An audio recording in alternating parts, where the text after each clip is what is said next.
Welcome back to my channel. My name is Ostella. You are watching The Road to Arkava, where I am detailing all of the planning process around my project, which involves me playing my way from the west coast of Canada all the way to France next year to arrive at an artist residency in Arkava, France. Week 4, and I have officially signed up for my first race.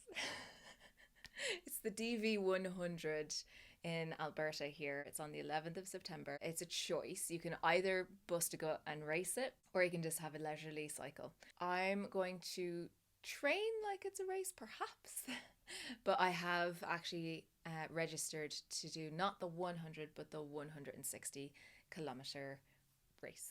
Thank God I've got some buddies who are also doing it with me, so I'm not on my Todd for this. And it's been a nuts week just researching cycling through Canada, going down the rabbit hole, something hard. Lots of hacks. One person in this solo women cycling group that I found asked about your top tips for anyone starting out. It was like 75 different comments, and everyone had something different to say. Pack everything that you need for you to have a comfortable trip. To pack everything that you think you need, lay it all out, and then get rid of half of it. How thick a mattress do you bring? People were saying that no matter how much you train for this, your body is not going to be used to it. So take it handy the first couple of days to get your body just to kind of acclimatize to what's going on. That's really good to know. So no hard, long cycles. Oh, Stella.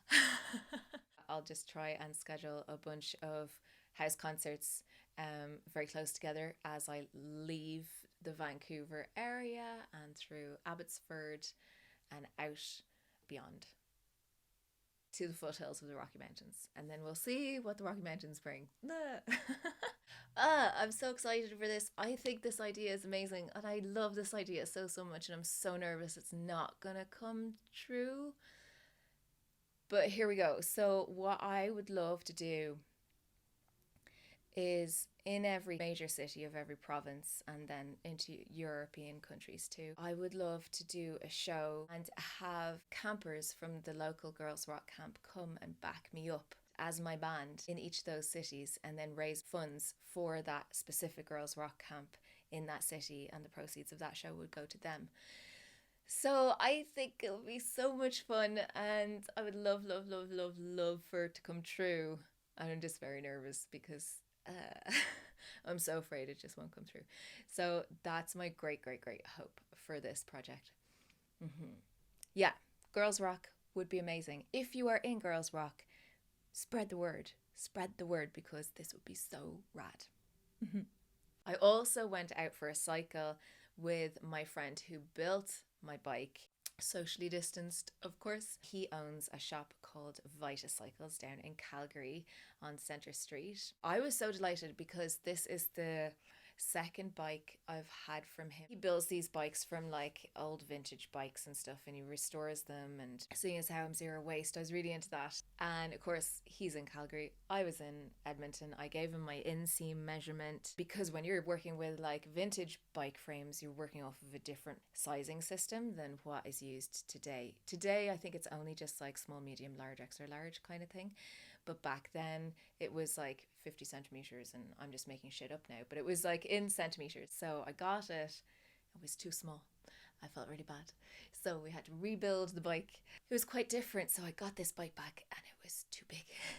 I was too shy to bring it back a second time. We went out for a cycle on the weekend, and I was so glad because he was able to get a good look at me, how I was positioned in the bike and stuff, and my posture. He noted it's too big for me. So we're going to do a couple of mods to it. And as we were cycling, and as I was telling him my project idea, he was like, okay, I've done lots of touring through the Rocky Mountains, and that bike is not equipped for it just yet. So we're going to have to do a bunch of mods to the bike, change the gearing system for sure. The wheels are nice and thick for a road bike, so they're decent. Probably need new tires on it. And we're gonna put like a handlebar extender so I can come in closer and move the saddle closer. I also have to get like a more ergonomically designed saddle so that it's more comfortable to be in it for long distance. But there's loads and loads of different things. So probably going to go and have a good sit down with him in October once the cycling season is over, once my race is over, and we can sit down and like hardcore nerd out over all the gear bits. So that episode will be coming, don't worry. Got almost 80 kilometers in this week, which was decent. One of them was a very, very, very, very cold cycle, and then the other one was a just beautiful cycle in Calgary with my friend. Calgary's so gorgeous for cycling. If you haven't gone there and viewed the city by bike, you really, really should. I think the whole province boasts one of the longest cycling systems in the world. Living in Canada, as I said in the first episode, bears and wildlife of all sorts, wolves and all this kind of thing, like they're real. Like it's a real thing. And I remember a couple of years ago I heard on the radio a park ranger being interviewed because it just seemed to be very, very action-packed that summer with accounts of attacks and stalks and all sorts of things. One in particular was about a cyclist who stopped in the Bow Valley out by Banff, and he stopped for a break in like this tree clearing thing, and long story short, a wolf appeared and approached, and he did everything big and loud, all the things you're meant to do, and the wolf receded into the tree line, and a few moments later a wolf appeared from another part of the tree line, came closer, and this continued on and on and on until he was left with no other choice but to put his bike between him and the wolf, because the wolf was closing in every time a little bit more. And at this point he didn't know what else to do, and a car drove by and he dumped the bike and he dove in the window or in the car door, and they drove away. He had to go back the next week to pick up his bike. The host said to the person who rang in with this story, the cyclist, the host was like, did it ever occur to you that maybe that wasn't the same wolf? And he was like, no, it did not at the time, but in retrospect it was probably the entire pack stalking me. So that's cool. On top of which, I saw my own grizzly bear a couple of years ago. I was out hiking with some friends and I had a bad gut feeling and it wouldn't go away, and we were being loud, all the things you're meant to be doing, and I felt quieter and quieter, more and more nervous, and I walked ahead of my friends. I just didn't feel good, and then before me I saw a huge grizzly bear just like sauntering over the train tracks, like, and it was like the train tracks were on this big mound, so he was even taller than like he needed to be, and he honestly looked like two mini Coopers like stacked on top of each other. The guy was huge, and it was like autumn, so like maybe he was 20 feet away from me, maybe 40 max. And we survived. He didn't chase us, thankfully. He must have been full that day and sleepy maybe, and just planning to hibernate very soon. But I've never walked so fast in my whole life. And anyway, the whole thing is that like grizzlies, like all of these animals, they can smell your food from miles away, right? And so I remember years and years ago, some Irish friends come over to visit, and like we were gonna go camping. We went camping, and our notion of camping is like festival camping in Ireland. It's grab your tent, your packet of biscuits, and go, and some cans or whatever. And I went into Cabela's, which is like an outdoor supply shop, looking for bear spray. It was a long weekend. We didn't even think of this. And went in, and of course the bear spray, the shelves are sold out. They're all gone. And all that was left was these little like out on the water air horn kind of things.